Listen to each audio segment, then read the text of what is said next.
team. Hurts was off, I don't know, Jamaica.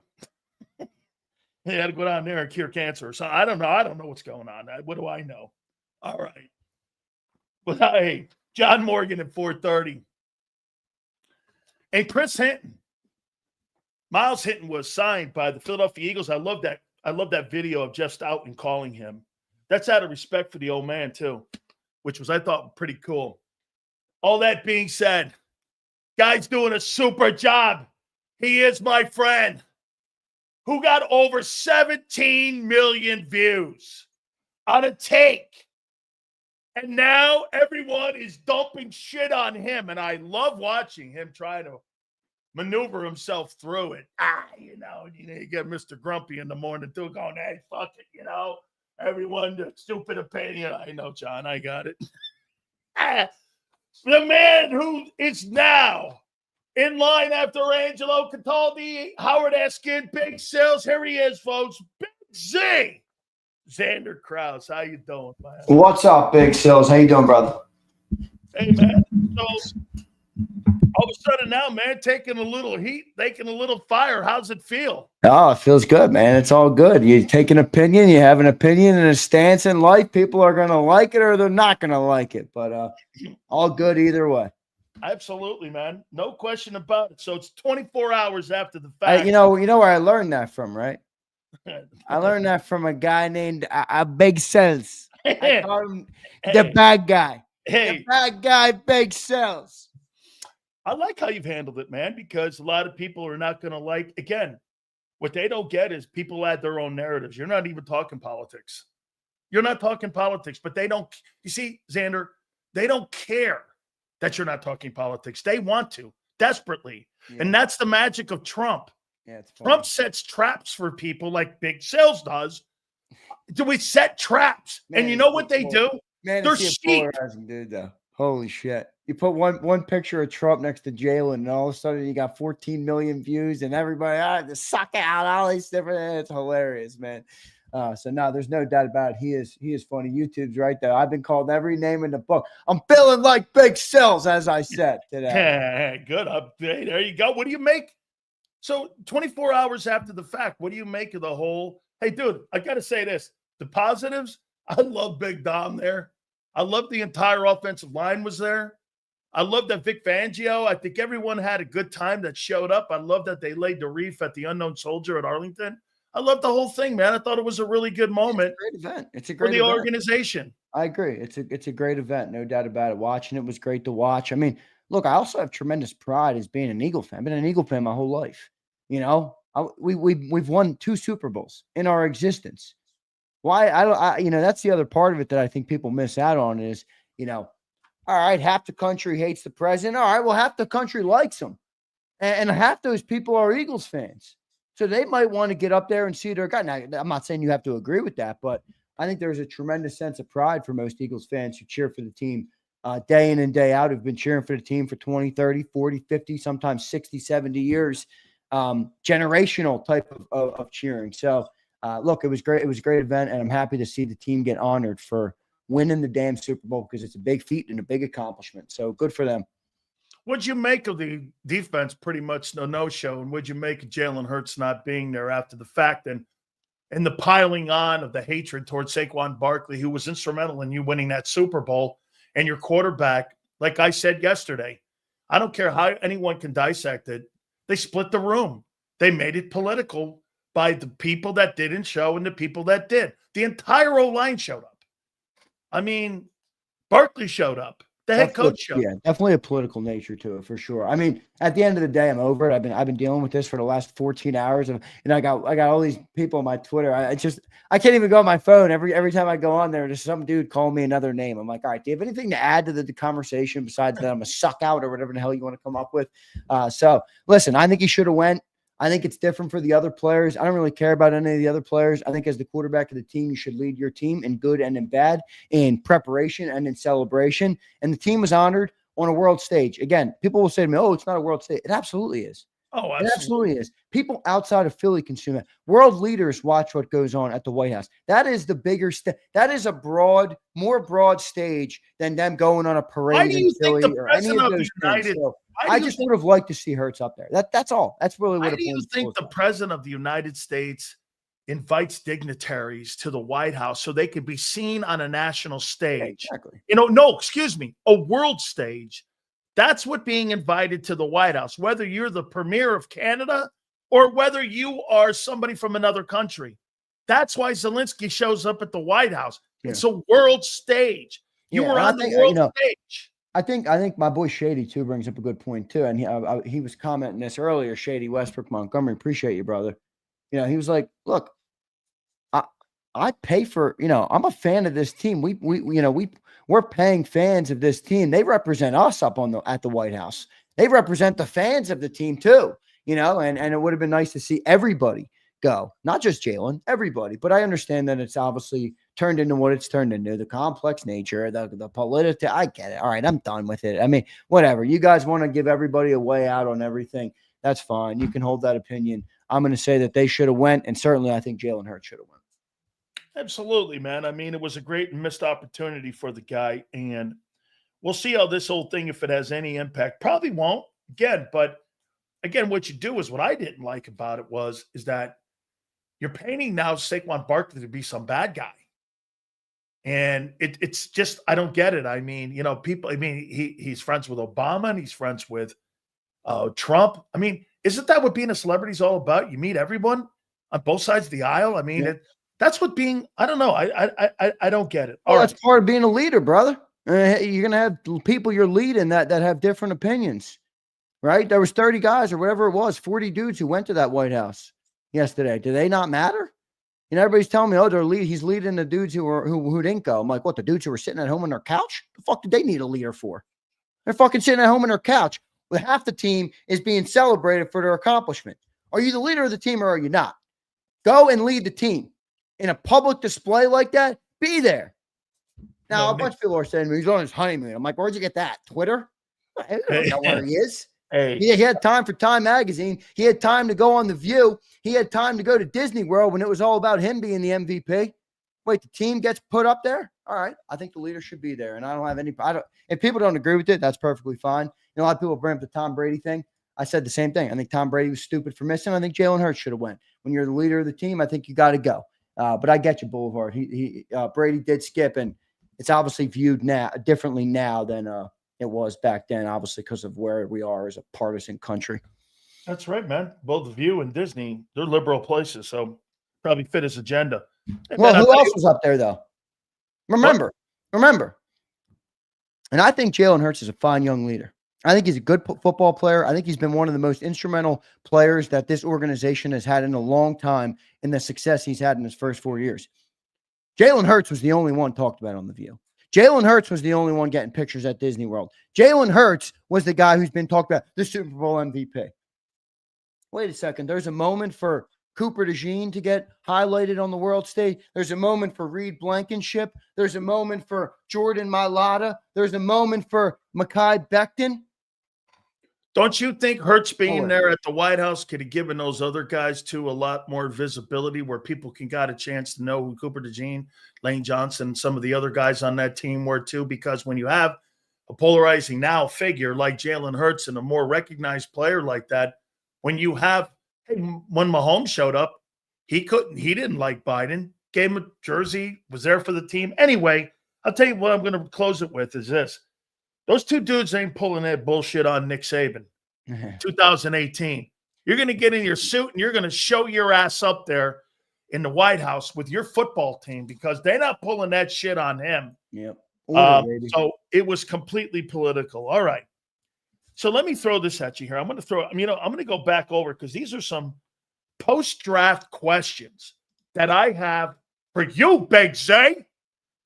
I have some questions here. I'm liking this draft more and more and more and more every single day. The more I look at this sucker, you lose Gardner Johnson, you bring in Makuba. You lose Milton Williams, you bring in Robinson. You lose in Edge and Josh Sweat, you bring in Jahad Campbell, who can do it all. I mean, this team is looking good. And you know what else is looking real good right now?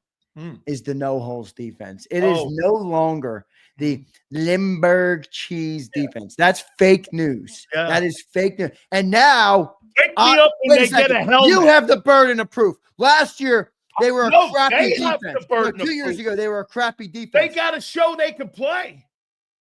Well, 2 years ago, they were crappy. So you were right to call them Limburg cheese. Last year, they were the best. These rookies have to show they can play. Well, maybe. Let's see.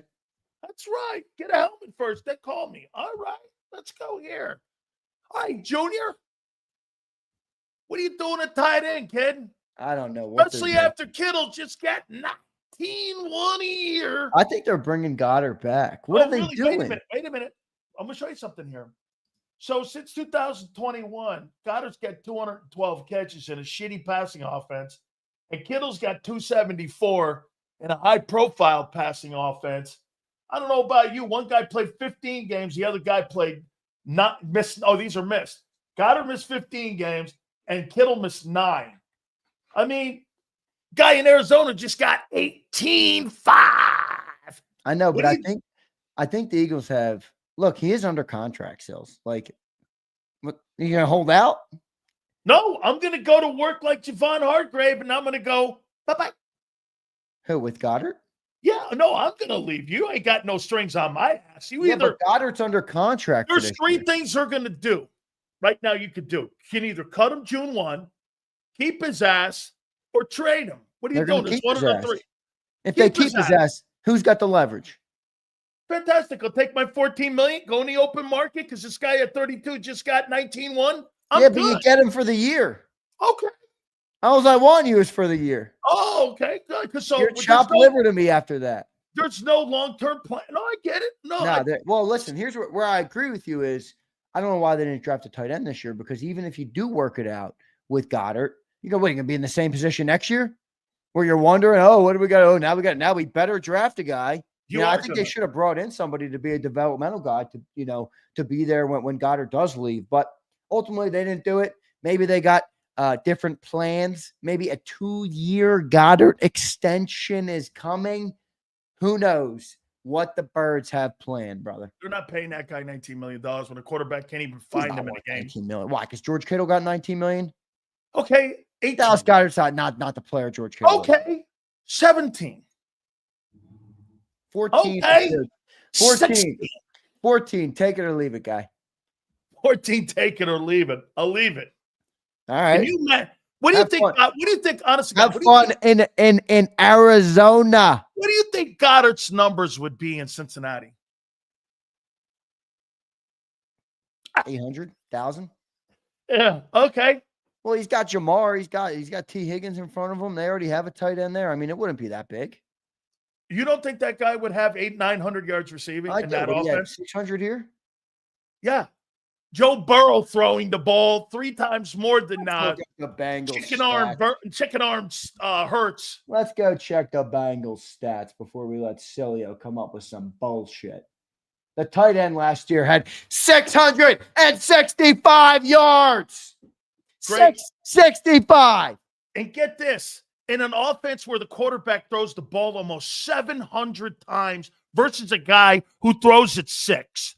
Yeah, but he barely had any more yards. So Hurts was more effective per throw together. I guarantee you. That's right. You're right. He would be worse in Cincy. I didn't say he'd be worse. Stop putting words in my mouth. Yes, you implied it. Yes, no, I did not. I said it would be about the same, maybe a small increase, but he would lose about 8 wins per season. Take it or leave it, Goddard. You're not paid on wins. You're paid on numbers, Junior.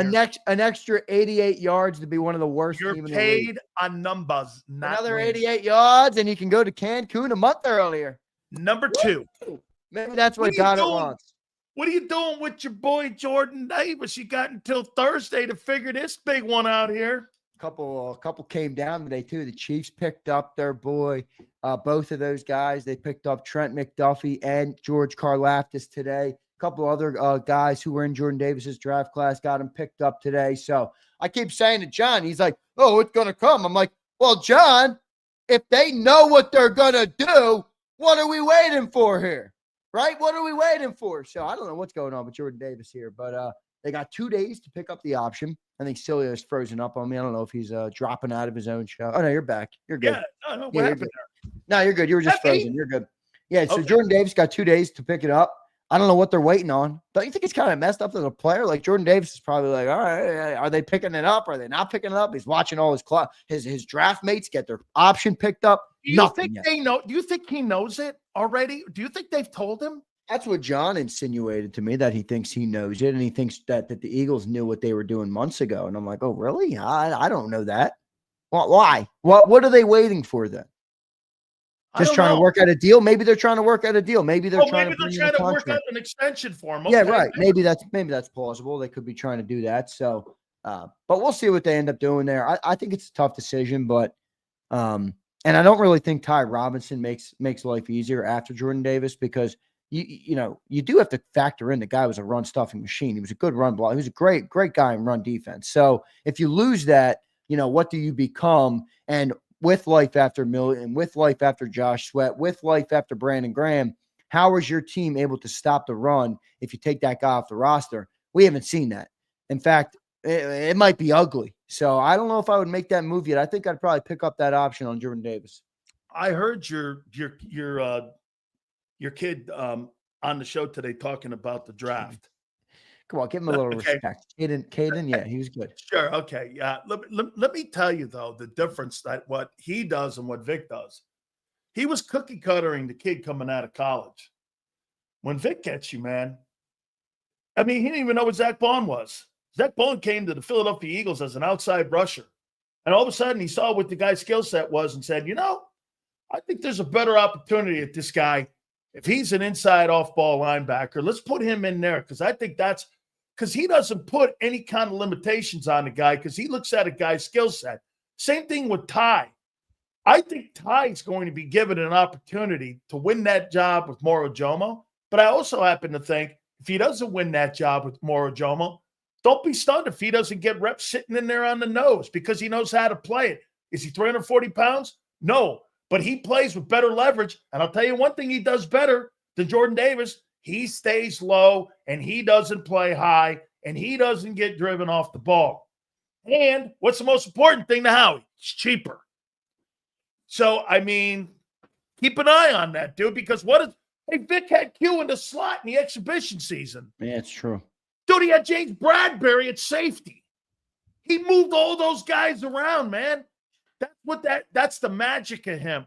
He doesn't look at a guy, like you said, the kid Campbell. He doesn't look at that guy and go, he's an inside linebacker, because that's not how I see him either. I'm like, man, I'd move that guy all up and down. What'd you make of that injury stuff?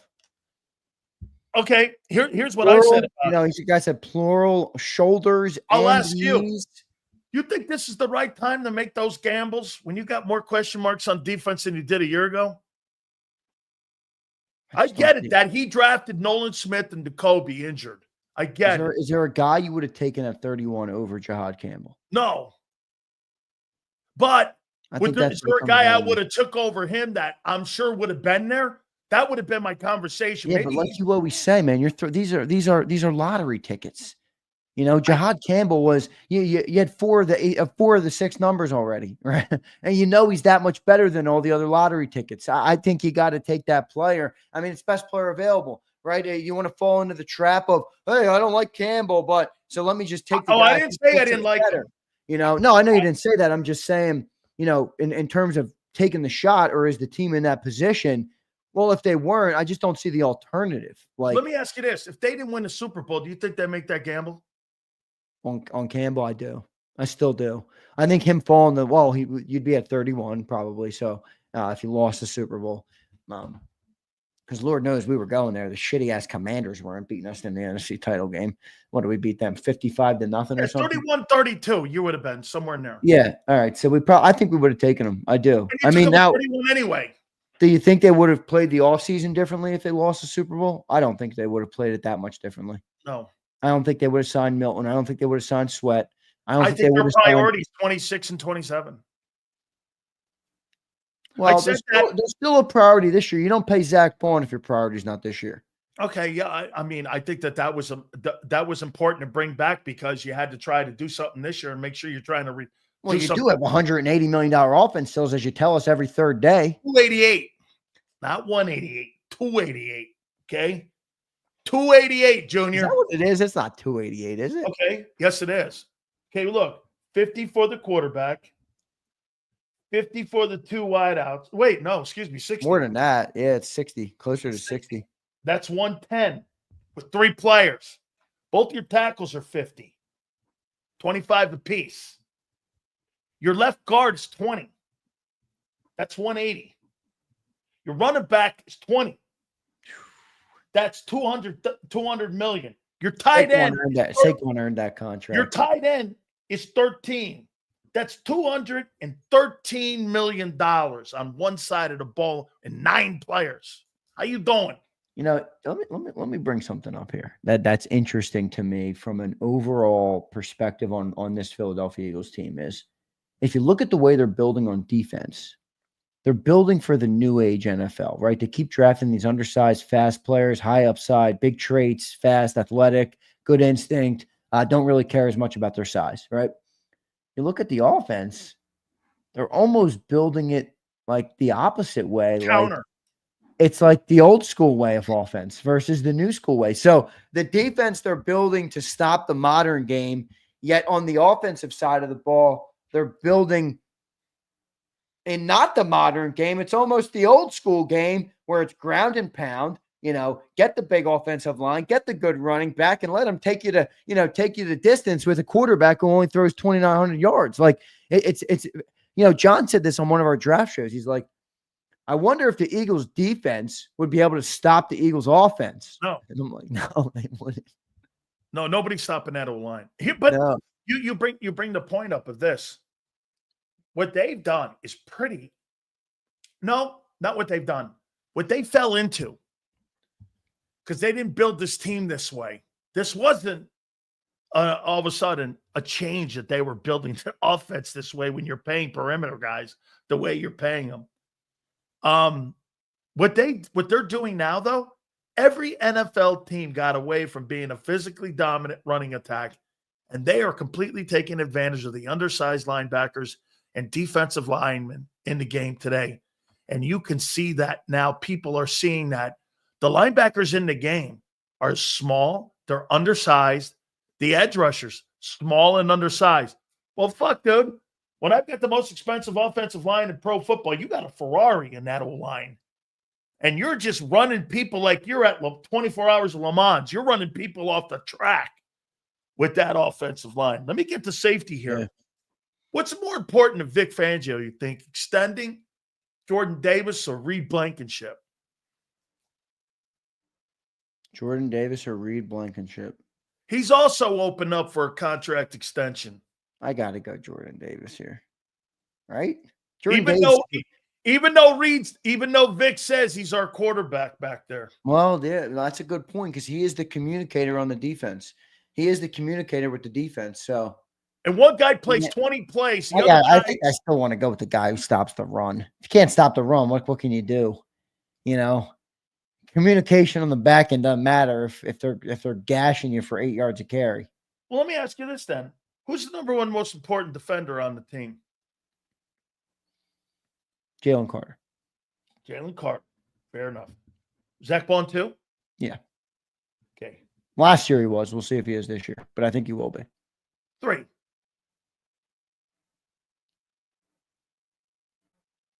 Is it one of the corners?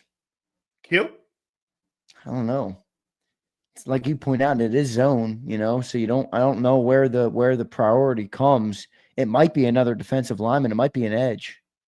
Okay.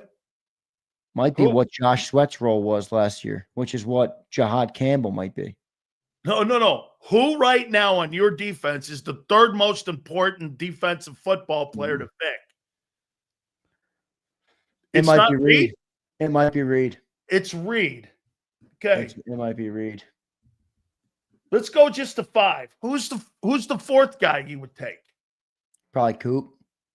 Coop and Quinion, both at 4. Can I put them 4A, 4B?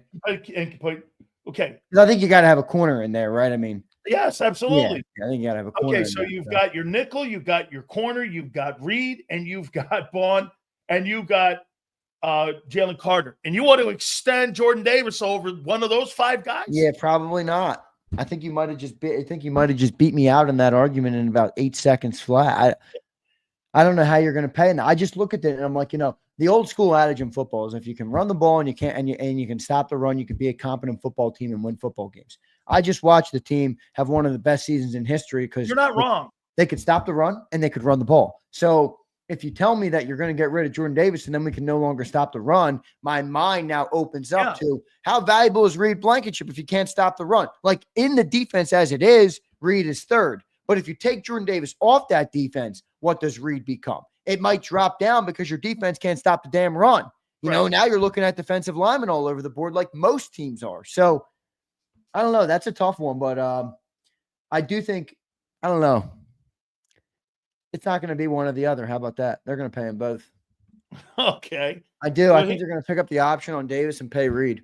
Who do you think is easier to replace, Jordan Davis or Reed Blankenship? Man, that's tough. Jordan Davis is a nose. There's not that many of them. Nose tackles don't grow on trees, and most defensive tackles can't play nose. While on the other hand, there are a lot of safeties that grow on trees. But Reed has kind of ingrained himself in our system as our leader, as the quarterback of the defense on the back end. Shit, man. Yeah, I know you're not a fence rider. These are tough to not ride the fence on. Where do you go here? Where do you go here? I'm going to go Reed. Let me go to question 4 now for you. So what are you doing at right guard? Who's starting? Do you know on April 29th who your starting right guard is for the Philadelphia Eagles? Or does it matter? Real quick, let me address all these idiots. Look. You bring up one take, one take. Where's this other idiot? Let me find the other idiot. Look, if y'all didn't know, Zander is a racist. I'm a racist because I think Jalen Hurts should have went to the White House. And then this guy, look at this nerd. Look at this new nerd in here. Where's he? Hey, how's it feel being called? Zander, you only like black athletes. I'm sure you were scared of black men in high school. I know you got every answer in the book. Stay alert. Stay alert. You sound like a fucking shrimp, dude. Hey, let me ask you something that I deal with. How does it feel if you have a strong take that somebody calls you a racist? How do you feel about that? I don't really give a shit because I know who I am as a person. I'm a good person. I treat people well. You don't have to. You don't have to quantify it. I got it. People. Hey, okay? You don't have to sell. Well, I'm answering your question. That's how I feel about it. How do I feel about it? Is I know who I am. I know how I treat people. I know what people who know me in my life think of me. And idiots on keyboards who don't know me can make a take about me all they want. In fact, it just lines our pockets. Thank you. Appreciate you, brother. I find it amusing, actually. Sorry. I mean, you know why I find it amusing? Because I love to see how people react. And I think you've handled, by the way, I've been watching. I think you're handling it very well because you know why? Seriously, these people don't know you from a can of paint, brother. No. With me, hey. No, but here's the funny part about it, right? Because I said this morning. I said this this morning. There could be 1,000 things you analyze about Jalen Hurts, right? 1,000 things that could happen in a calendar year, on the field, off the field, at the White House, on the podium, whatever the case might be, right? You can praise Sills 999 of them straight, right?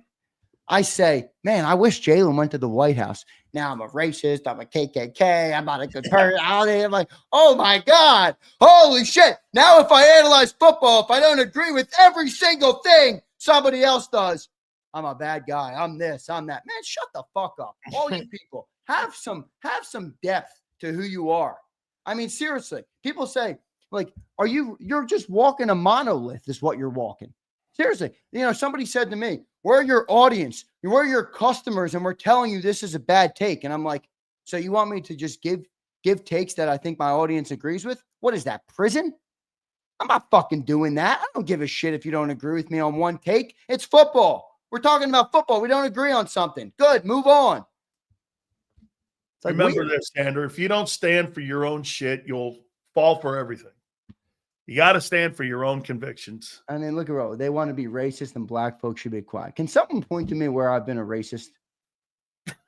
I mean, Roland, you want to make that comment? That's good. Justify it. Give me some truth. Give me some on. Like, really, what are you talking about? If you want to put that label on me as a man, all right, publicly on a forum that I built, all right, that where I get views, where I make my money, and where I built a community of people, stand on it. Say something other than you don't like my take on Jalen going to the White House, so I'm a racist. It's a stupid take. In fact, what is your IQ? I don't know. It's just ridiculous, though. I get a kick out of it, though. Oh, I laughed my ass off at it because it's now what Elon Musk is facing. Elon Musk now goes, I can't understand what the hell's going on. I'm a guy who believes in electric cars, and I believe in, like, you know, free air and stuff like that. I'm trying to get free speech, and now I'm being murdered anyway. Let me go back to this here. So number 5, Junior. So God forbid one of your big guys goes down, Devontae or AJ, like they did a year ago. Is Jahan Dotson? Is that your number 3 guy behind there in that plethora of great wide receiver Didn't you see him room? in the Super Bowl, Sills? Holy shit. I saw him a couple weeks ago, and I picked the 5th year up on him. Blow a 3rd rounder. They didn't blow a 3rd rounder. The guy had a big catch in the Super Bowl. Look, they loved him. Why didn't they give him a 5th year? All right, so how would Jahan Dotson have justified that trade to you? 500 yards last year? Hold on. Jahan, if they loved the player, they'd have picked the 5th Wait, year. here comes statistician Sileo. How would Jahan Dotson have justified the 3rd rounder last year if they liked him so much? They weren't. What, are they going to pay him $15 million? Oh, so you traded a 3, which you could have used in this draft, but hey, fuck it. Jahan Dotson, I'm going to decline the 5th year.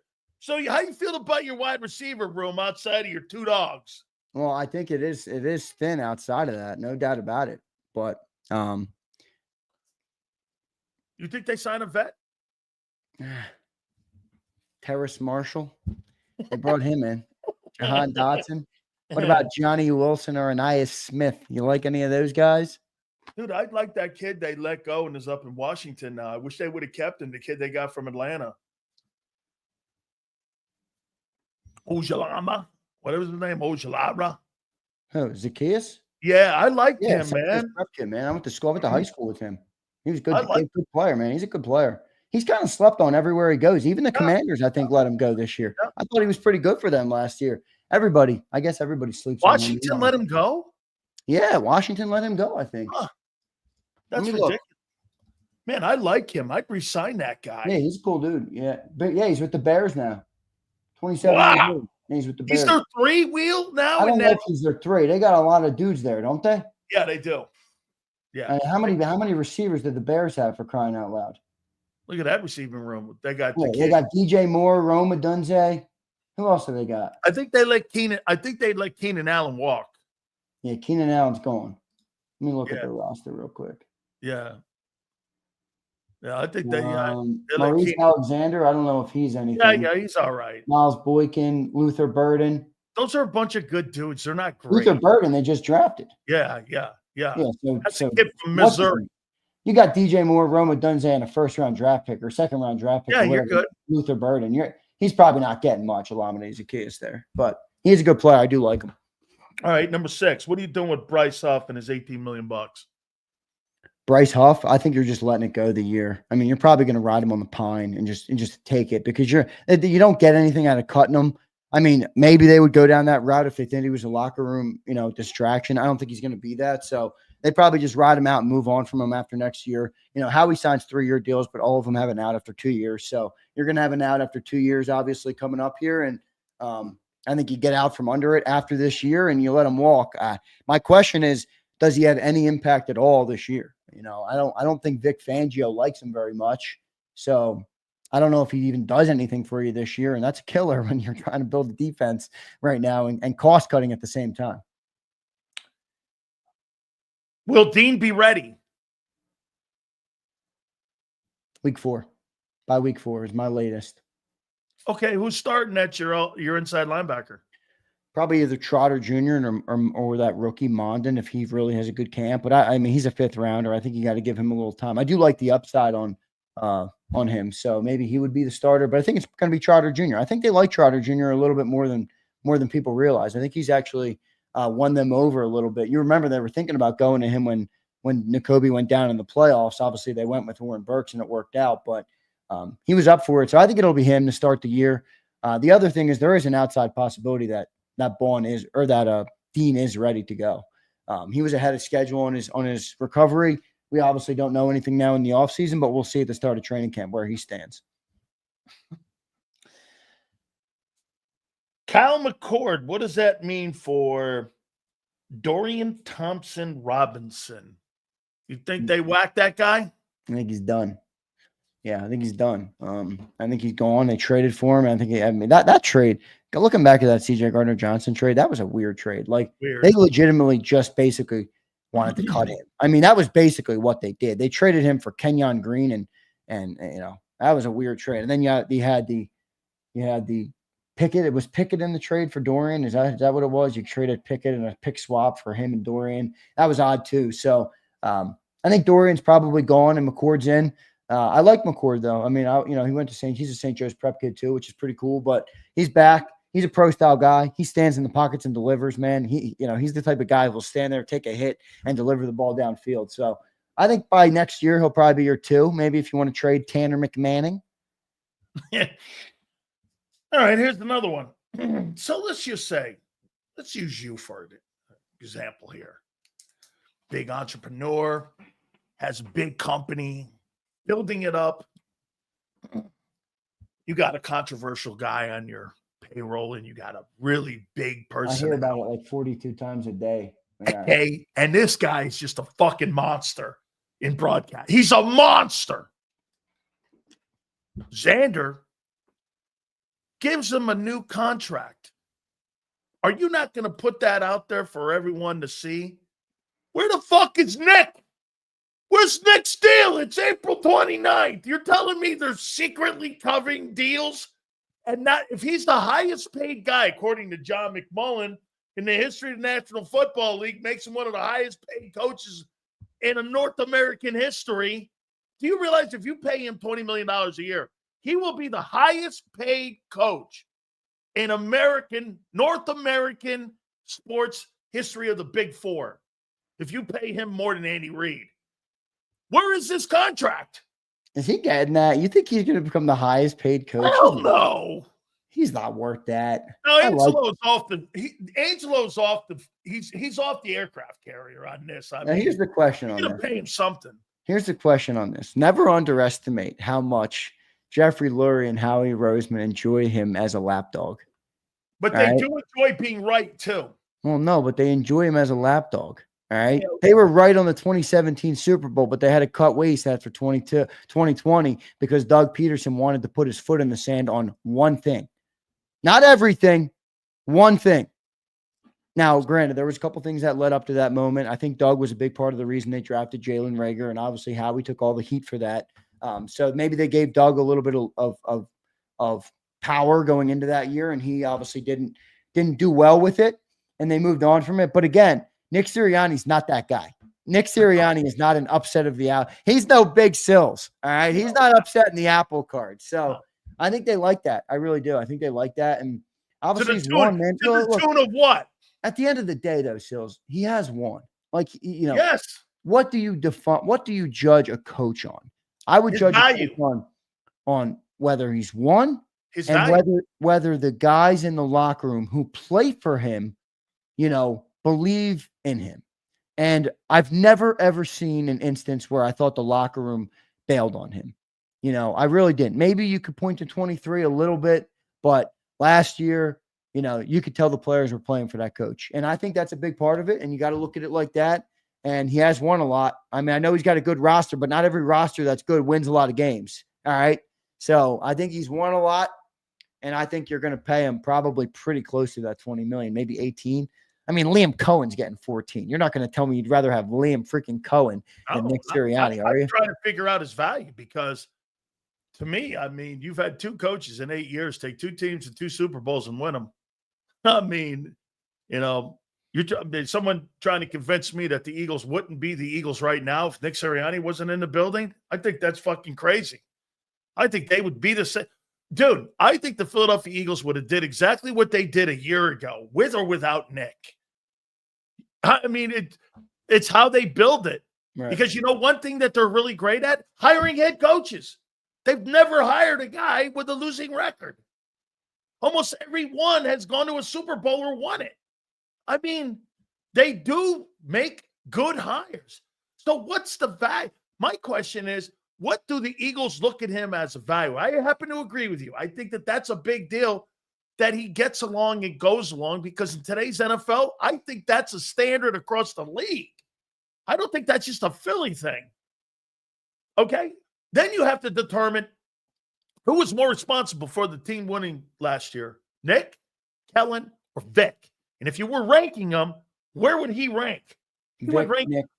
third. No, Vic, Nick, Kellen.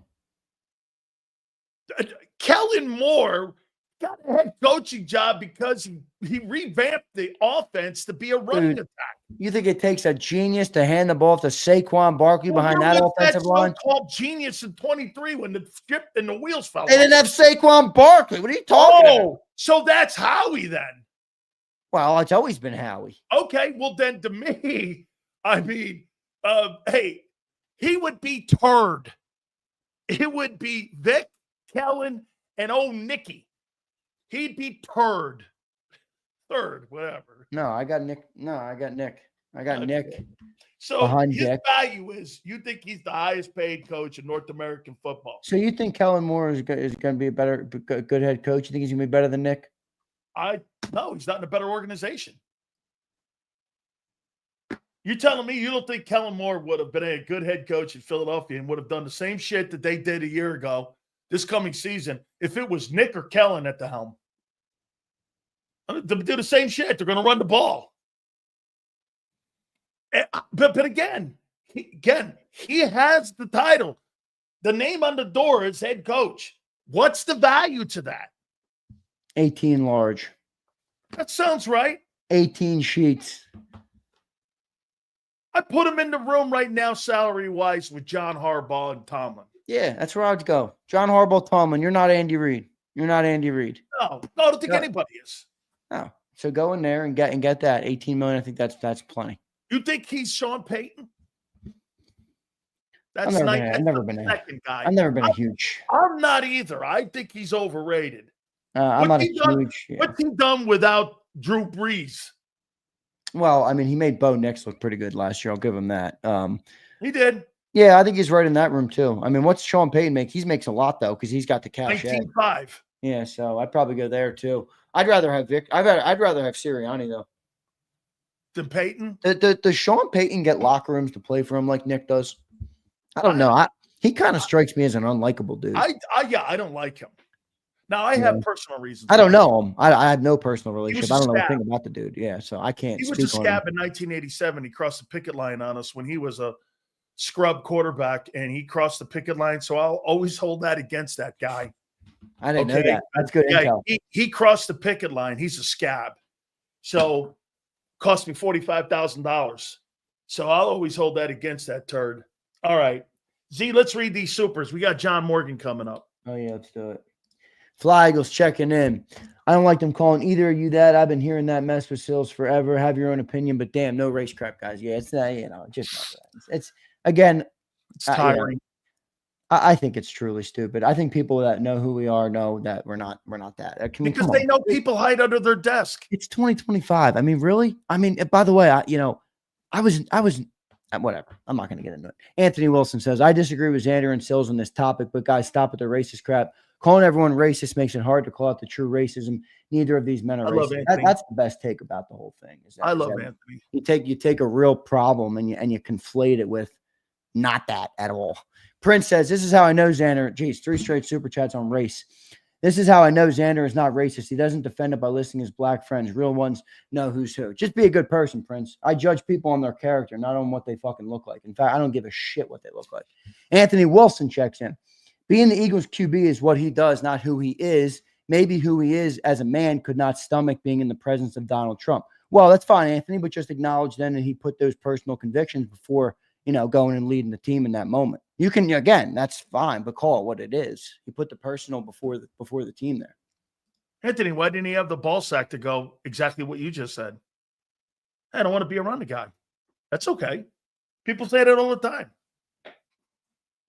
Big Dom. Bring him up here. Come here. Big old red. Says 97.5, the reach around segment with Mike and Bill say, yeah, that's an interesting one there. Yeah, all right, we got them all. Hey, what happened to that afternoon show, man, that those guys were kissing up on? Anyway, hey, Z. I don't care about other people's business sales. I'm focused on what we're doing here on JAKIB Sports, bro. I'm proud of what we're doing here. I think we're building a great community of people from all walks of life on everything, and I love that. I love that about what we have here. We got great shows. I think we have different shows. I think we get different perspectives day in and day out. We cover it thoroughly. So I'm proud of what we're doing here, and I'm focused on that, brother. Hey, so what about your boy, man, who's walking into the building here, man? I mean, this guy here looks like he's been through, like, the front lines of Korea or something, or Vietnam. JAKIB Campbell. This guy's walking in. He's a walking wounded. He's got shoulders banged up. He's got a knee banged up. I mean, holy shit, this guy's rolling in on you, man. And this guy's like in a mass unit, man. How do you feel about this guy all banged up before he even gets on a football field? I think he's going to be all right. I think he's going to be just fine. Do you? Yeah, I do. I think he's going to be just fine. JAKIB Campbell is going to be a playmaker this year. And I think Big Sills will be giving him his praise a year from now. He'll be talking about I think he's a great player. Big Sills will say, you got a player in JAKIB Campbell. I think I think he is one. I do. I think he's a look, like I said. You're not rolling to bring up. You can be a player, but if you can't play on the field, if you're not on the field, then you can't be a player. So bro, I think he'll be on the field. I think showing you he's a player, but he can't stay healthy. Well, let me look up how many games did he play at Alabama? Let me look it up. Who? Campbell. Oh, I thought he played a ton. But that's my point. Like injuries, I mean, I know he's got some nagging things. Now, you know what? He could have played a lot of ball games, and this is just the ramifications of him. Started all 13 games last year. He played in all 13 games in 2023. So 2022, he played in 9 games, but he was a reserve guy. He was a 5-star recruit coming out of high school. Came from IMG Academy, transferred from Timber Creek. I mean, this dude's been at the top of everything he's ever been in. Yes. I mean, he was the best defensive player in Alabama. He was the best guy in high school in IMG, a 5-star recruit coming out. I mean, this guy's dominated every freaking level. Yeah. I'm not about to say he's not going to dominate here, but it is a little weird, though. 2 shoulders, 2 knees. The knees scare me a lot more than the shoulders, right? I mean, I see people with knee injuries or knee problems. Like I know people who've had 5 knee surgeries. I'd rather have a broken leg than a bad knee. Yeah, right. So we'll see what happens with it, though, man. We'll see what happens with it. I think he'll be all right. No concerns at all heading into this here. But in here, I think you have the latitude. I mean, some concerns. It's not at 0, Sills. Yeah, it's not at 0. It's not like. But I think because they're doing so well, and I think because they're doing so well in the draft, like I said too, man, when you're picking at 31, you know what I'm looking for? I'm looking for value, talent, and I'm also looking for something maybe somebody overlooks. See, the Eagles can do this. A team like the Miami Dolphins or the Minnesota Vikings, they can't make that gamble because they have to have guys go in there and play right now. The Eagles can sit back and do this. Well, we got Dean and we got Bond, we got Trotter. How are we going to use them?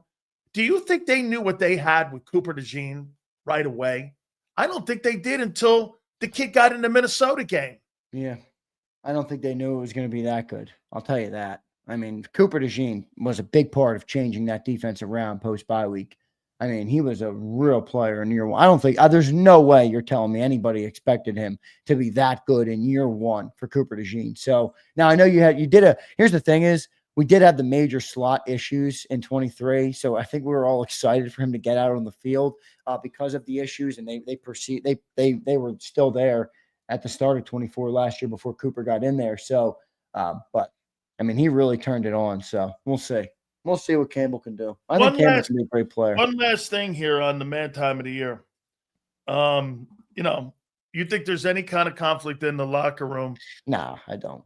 With the the man of the year for Time Magazine. Now, it's one thing I will say. I'm not going to concede, but I'll say that I think this is context that maybe I didn't fully factor in of like I don't know how much this really matters. In terms of Jalen's a leader on the football field. Do I think he should have been there? Yes. But can I also say that it might not fucking matter. I mean, really, it might not matter at all what he did at the White House with what it has to be being a leader on the field with the team in the locker room. Now, again, doesn't mean I don't think he should have went, but I can say, how much is it going to matter? Probably not much. I criticized Brady for not going. What did Brady turn into? Can I make one thing on where it might matter?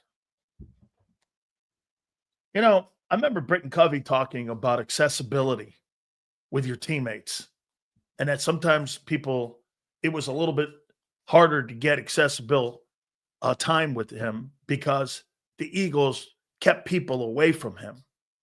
My question would be is that when you gain status like that, even if you're Tom Brady, you don't have the same accessibility to everybody.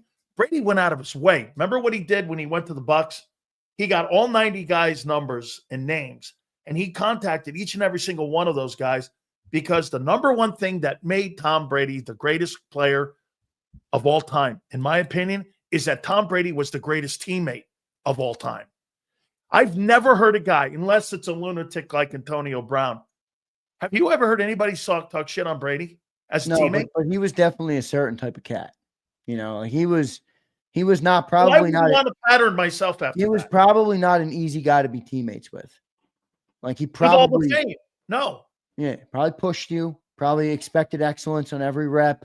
You know, remember, there's a lot of dudes probably going through the motions out there. It's just the nature of any workplace. You know, not everybody's going to be as serious as everybody else. So I could see that too. But yeah, I hear you. I see what you're saying.